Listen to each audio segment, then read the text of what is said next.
Let's get to the earnings that we're going to see next week. Where do you feel like we're going to see the pockets of strength, and where are still the pockets of weaknesses? Yeah, pockets of strength is their spend on content. They continue to spend more than anybody else on content. You think of all the leading streaming companies. Netflix is spending estimates of $20 billion on content in 2020. That's more than every other streaming company put together. But why is that bad? I mean, good, because then you take a look at the cash burn, and that might be bad. Completely agree, but if you think about the land grab of subscribers, this is the opportunity. So others are taking a bet on their libraries of content.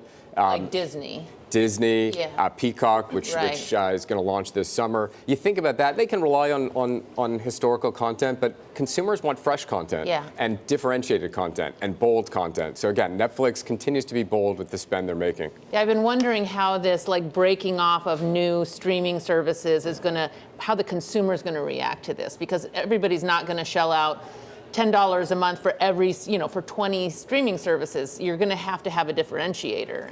Right, a differentiator, but also if you think of the consumer now is having to adapt to say, do I want just streaming services? Do I want cable TV and streaming services? Am I going to pay for both? We think the consumer is going to migrate to streaming and be willing to spend more. But yes, there are studies out there that say the consumer is not willing to spend more than $20 to $30 a month on streaming. Interesting.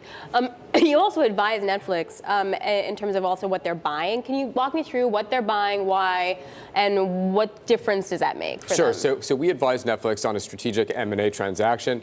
They acquired billboards.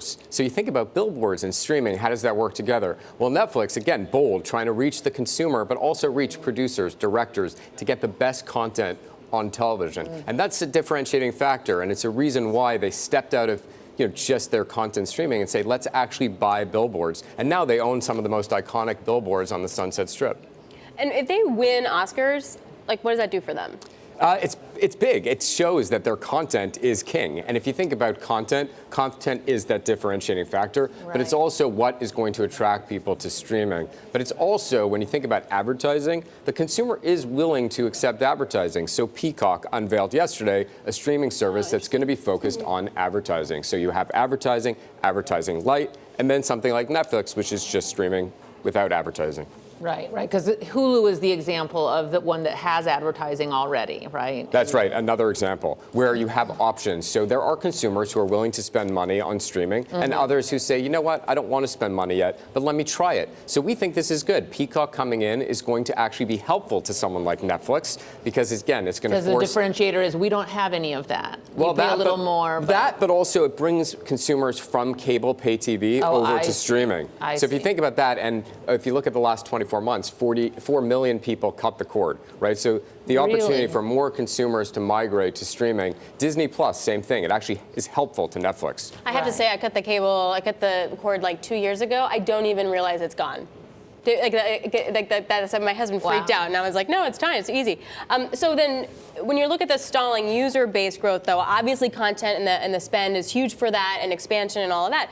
But at what point, though, do we just reach the law of large numbers? What's the adoption rate where we stall out? So we're far from there, and I think Netflix realizes this. 165 million subscribers already. International, though, huge opportunity. And this is the point. So Netflix continues to spend on content. You think of cash burn. How do they get away from that? Well, they think that as they reach a certain subscribers, exactly, content becomes a fixed cost. You reach that subscriber threshold, and there's this grab today. And frankly, Netflix has such a lead. I mean, and are they developing content in those markets, local content in, say, Asia, Latin America? So they are. So international, again, is their strength. And they're bringing that content back to, for example, North America, to the United States. And we're watching content that's being created all over the world thanks to them. No, I want all the British shows to come on Netflix because I watch them there and then I can't watch them here. It's really stressful.